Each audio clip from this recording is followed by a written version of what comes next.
We are back at day 3 of trying to increase that pesky acceptance rate to at least 50% and ultimately 70% to get that highest platinum top dasher.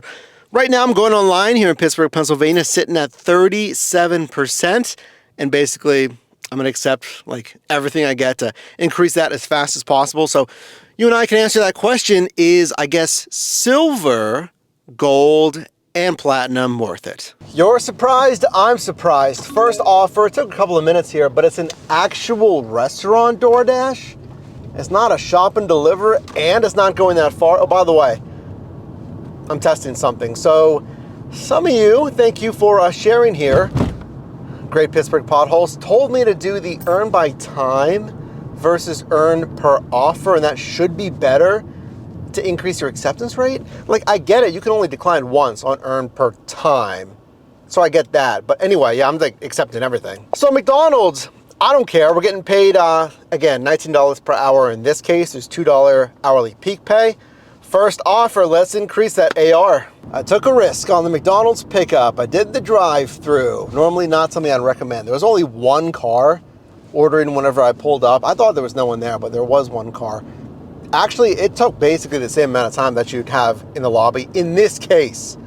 All right, that's kind of what I recommend. Like 1, maybe 2 cars in the drive-thru, then you could try it versus the lobby. Hand it to me, 3 minutes, 1 mile away at this point, and let's keep accepting. So first thing, the app kind of, well, it didn't let me, but I drove back into this original area. They didn't send me anything, which I didn't really hate.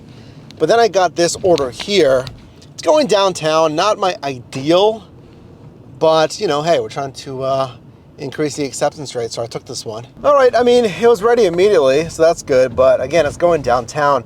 18 minutes, 5 miles right now, and let's have a talk about selecting strategic orders. If you're not trying to just do what I'm doing, like accepting everything for whatever reason, just think about that. Think about, all right, where is it going? Where's the next order gonna be from? And is it worth it to head down in the direction that you're going? That ending destination that I tell you, it's a real thing. Like, all right, I'm gonna end here. In this case, I'm ending downtown. So I'm looking at obviously dollars to mile, a restaurant, like where it's at, how's the parking there? I'm thinking about all this stuff in real time.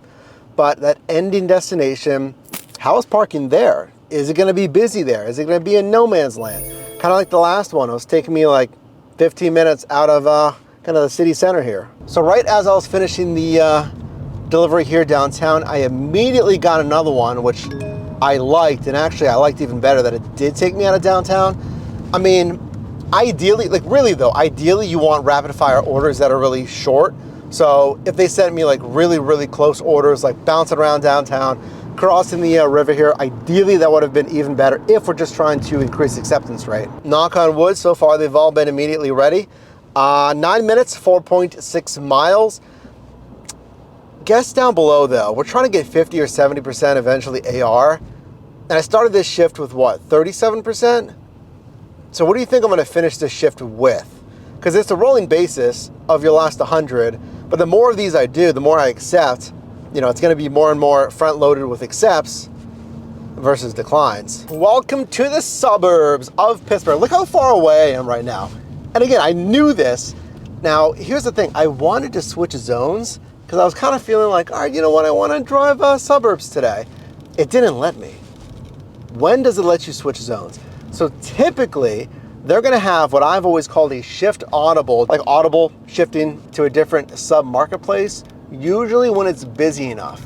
So if they don't let you switch, it'll say, switch to busier zone. It doesn't say that. It just says navigate back to your scheduled zone. So you have 2 options here. If you can't switch the zones in the Dasher app, you can drive back like what I'm doing. It's not ideal, but I'm like, all right, I'll just drive back here. Or you can go offline, hope that it's busy enough to have Dash Now, or you know, if you're a Platinum Dasher, or markets that still have Top Dasher, you can dash at any time, and then go online in the new sub marketplace. You know, that is one good thing though of Uber Eats and Grubhub. You know, there's none of this sub marketplace stuff. You can drive anywhere. You don't got to worry about that, you know? What do you like better? Do you like the sub marketplaces, or do you like the open market freedom of having just that on Uber Eats or Grubhub. All right, got back in Oakland here by the University of Pittsburgh and got a very busy spot. Albeit it's really short. It's McDonald's, super short. So I go in there. Again, it's St. Patrick's Day. It's busy. It's Saturday. And I go to the pickup area. Associates, they're busy. They're not even looking at me. Just packing up an order. And then they say the last 3 numbers, which are my order. What good luck. Wow, I accepted one of the last seconds. I didn't even get a screenshot in time. So this is like the second wave because I was scheduled until 7:30 and then scheduled again 7:30 until 9:30. But again, I think I'm gonna go until like 8 or so. It's been nonstop. So we'll call it phase 1 of today's shift. I started at 37%. Okay. And then I ended at 40%. Hey, we're getting close to silver status. Oh, by the way, if you didn't know, Earn by Time has a chance at less tips. So that McDonald's one I just did, remember, it's $19, with the $2 hourly peak pay here. It is $3.48 because there was 0 customer tip on that. Come on. But anyway, phase 2, I'm on Earn by Time again.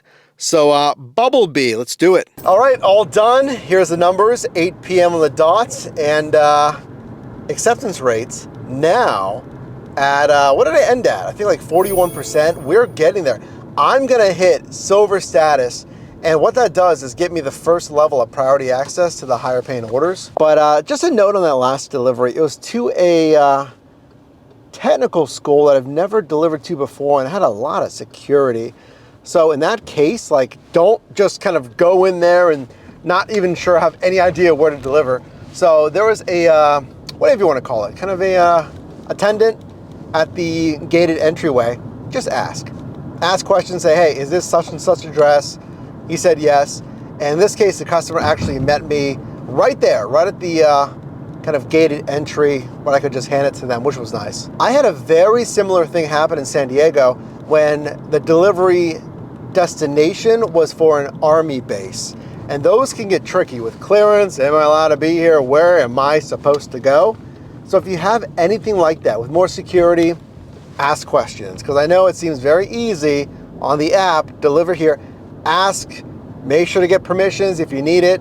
For instance, another example, double gated communities in San Diego, there's 2 gates. So I just say, hey, I'm making a delivery or delivery for building, et cetera, and then the front attendant's gonna tell you what to do. But stay tuned, consider subscribing, drop a like on this video if you can, because in this series, we are just days away from starting to get priority access on our way to being a Platinum Dasher.